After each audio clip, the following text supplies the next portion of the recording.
আর এই দাওয়াত ইল্লাল্লাহর কাজ মেন হলো এই কাজ স্বয়ং আল্লাহ পাকের।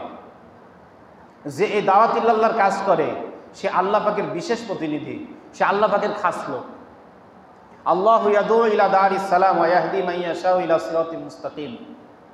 আল্লাহ পাকই দাওয়াত দেন জান্নাতের দিকে। আল্লাহ পাক যাকে ইচ্ছা তাকে সরল সঠিক পথ দেখান, সরল সঠিক পথে চলান। আল্লাহ পাক কোরআনে পাকের মধ্যে বহু জায়গায় দাওয়াত দিচ্ছেন, ফাফিরু ইলাল্লাহ, বান্দা আমার দিকে দৌড়ায় আসো, আমার দিকে ফিরে আসো, পাপের রাস্তায় যেও না, অন্যায় অবিচারের রাস্তায় যেও না। ফাইনা তাযহাবুন, বান্দা কোথায় যাইতেছো? তুমি কোথায় যাইতেছো? তুমি কি নিজেকে ভুলে গেছো? তোমার নাম কি? তুমি কোন নবীর উম্মত? তোমার রব কত বড় শক্তিশালী? তোমার মৃত্যুবরণ করতে হবে, তোমার কবরের জিন্দেগি আছে, তুমি কি এসব ভুলে গেছো? হে বান্দা ফিরে আসো, যাই করছো করছো, ফিরে আসো। মা গররাকা বিরব্বিকাল কারীম, আমার থেকে এত বেশি কে তোমাকে দিছে? কে তোমাকে চোখে দেখার শক্তি দিছে? কে তোমারে বলার শক্তি দিছে? কে তোমাকে চিন্তা ভাবনা করার শক্তি দিছে? কে তোমাকে শোনার শক্তি দিছে?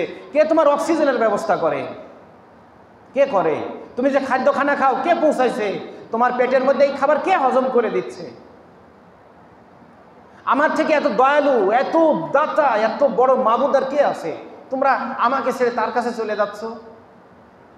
আমি আল্লাহকে বাদ দিয়ে কোথায় যাচ্ছ তোমরা? তোমরা আজকে সমাজে সব জায়গায় আমার রসুলের তরিকা ছেড়ে দিছো, আমার রসুলের পদ্ধতি তোমাদের ভালো লাগে না, অথচ আল্লাহ পাক বলে দিচ্ছেন ওয়াইন তুতিউহু তাহতাদু, আমার রসুলকে মানো হেদায়েত পেয়ে যাবা। মাইয়ুতির রাসূলা ফাকাদ আতা আল্লাহ, আমার রসুলকে মানো, আমাকে মানা হবে। মা তাকুমুর রাসূলু ফাখুযু ওয়া মা নাহাকুম আনহু ফান্তাহু, আমার রসুল যা বলে গ্রহণ করো, যা নিষেধ করে তার থেকে দূরে থাকো। আল্লাহ রাব্বুল আলামিন নিজে দাওয়াত দেন, কিন্তু আল্লাহ তাআলা সরাসরি দাওয়াত দেন না। কারণ আল্লাহ পাকের সরাসরি দাওয়াত এই জমিনের জন্য প্রযোজ্য না। সেজন্য আল্লাহ পাক প্রতিনিধির মাধ্যমে দাওয়াত দেন। আল্লাহ পাকের প্রতিনিধি, আল্লাহ পাকের 1 নম্বর প্রতিনিধি হলো নবী রাসূলগণ।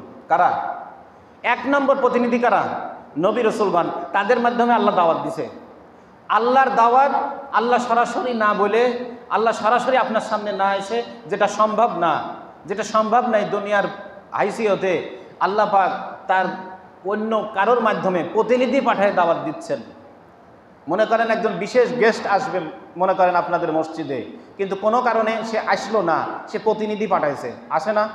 প্রতিনিধি পাঠাইছেন, কারণ এটা আল্লাহ পাকের সাথে সামঞ্জস্যতা হয় না, তো প্রতিনিধি পাঠায় আল্লাহ পাক দাওয়াত দিচ্ছেন।